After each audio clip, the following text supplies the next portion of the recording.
Hello there, I'm Joe and welcome to my 17th main video.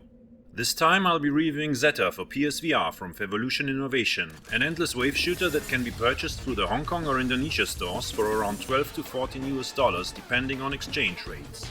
There are next to no videos about this game on YouTube, and the thing came out in 2017, so it's about damn time somebody reviewed it, and that somebody is me. Let's jump right in. Let me fill you in on the controls. You can shoot, fire missiles that recharge for 20 seconds, change your weapons from machine guns to shotguns, and unleash your collected souls from killed enemies to devour new enemies. Not sure if it's just another attack or if there's something more to it. This is part 2 of what I'd like to refer to as my Hong Kong trilogy later in life, with one more game exclusive to the Hong Kong store with also very little coverage on YouTube coming up in the hopefully near future. So stay tuned to find out more about this potential hidden gem. Spoiler: it's a rhythm game meets dating sim. Exciting! So as you can see, you stand in one place and fire away on incoming enemies. And since this is an endless game with random enemy formations hurled your way, there literally is no end to the fun. Is it fun though? At first, not at all, since you'll be somewhat clueless what to do and the enemies will overwhelm you quickly, time and time again. And after an initial hour or so, I pretty much gave up on the game and settled for 4 out of 5 trophies. It always bugged me I couldn't get the final golden one though, which requires you to score 800,000 points. Luckily, a passionate trophy hunter contacted me about the game, and a while later, they came back with some useful tips and voila! Turns out getting 800k or more in this game is actually pretty easy. Finally, I was about to complete my journey and you're bearing witness to my record-breaking run right now. So here are a few things to consider if you want to get good at Xeta. Ignore the shotguns and stick to the machine guns. They're so much better and efficient in killing enemies. I won't be switching to the shotguns in this video at all. Don't let the enemies get behind you. The longer you play, they eventually will though, so turn around quickly and get rid of them. You really can't have anyone stabbing you in the back in this game or you're toast. For the two big, kind of boss-like enemies, the Wasp and the Wormbug. Once they start charging up their attacks, you can interrupt these by spraying them with your bullets to avoid the substantial damage from them. When you have collected 100 souls, you can't get any more, so you either keep them or unleash them as a sort of alternative missile attack, I guess. Also, the longer you last, the stronger your machine guns become. Their power will increase every 3 minutes or so, not sure, but you will be able to shoot down the big enemies much faster than at the beginning of the game. And obviously, use your missiles in situations that got out of control, which will happen pretty often. And that's it. There isn't much more to it. Just survive the first 5-6 minutes and the game will become easier as you go on, until you'll eventually succumb. In my case, that was after 24-something minutes. There are only like 5 enemy types and the game never changes. It's just one mindless wave after another. It's safe to say that after the first few minutes, you've seen it all and just keep playing to get your golden trophy, or if you actually enjoy the game, best your own high score. See? Here I interrupted the Wormbug's attack, and it can't do squat about it. Followed up by a nice missile barrage. Yeah, that'll teach them. A Wasp appears in the background and another Wormbug follows suit soon after. Unfortunately, PSVR recording cuts off the lower portion of the screen, so you can't see that part of the HUD. Couldn't cancel that super attack in time.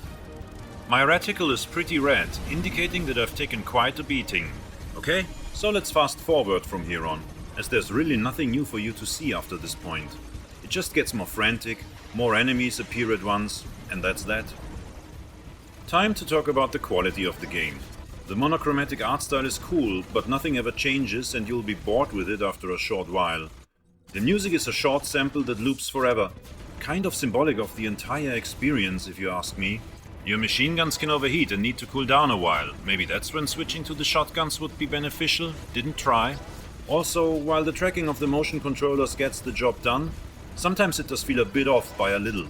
All in all, this isn't a great experience and only for people who want to play an exotic hidden gem that isn't a gem at all unfortunately, or that like games that can be beaten quickly to add to their collection of 100% completed games. But since this game was released at like half a year into PSVR's lifespan, I guess reviewing it in 2023 you can't really expect too much. My video recording timed out, so enjoy the craziest cloud formation I've ever witnessed on my balcony for 12 seconds to make up for the lost footage. We have picture again, so let's check out the final moments of my run. As you can see, you haven't missed much during the fast forward. It's basically the same stuff happening over and over again, just a bit more of it over time. Enemies that slip through will gather in the sky and charge up attacks, so get them. And don't forget to take care of all those pests that got behind you. My HUD is pretty red again, but you do get health back somehow. I honestly don't know if you can restore HP actively or if it just happens automatically over time, but it does happen. Maybe it's connected to the souls? If anybody knows, please leave a comment. While there are only a few mechanics in the game, it doesn't bother explaining any of them at all, so go figure. Anyway, if you're a sucker for wave shooters, have a foreign account and don't mind the somewhat high price given how light this is on content, this might work for you.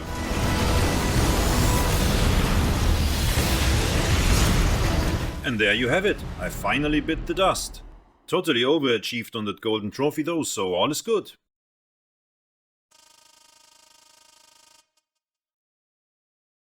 So on to the scorecard. I give this game... wait for it...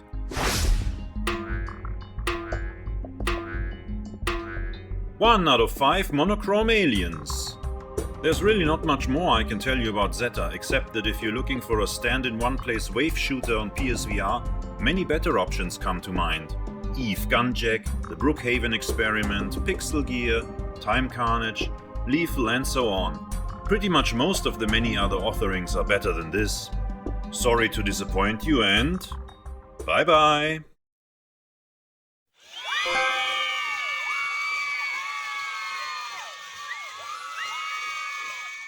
And that's a wrap.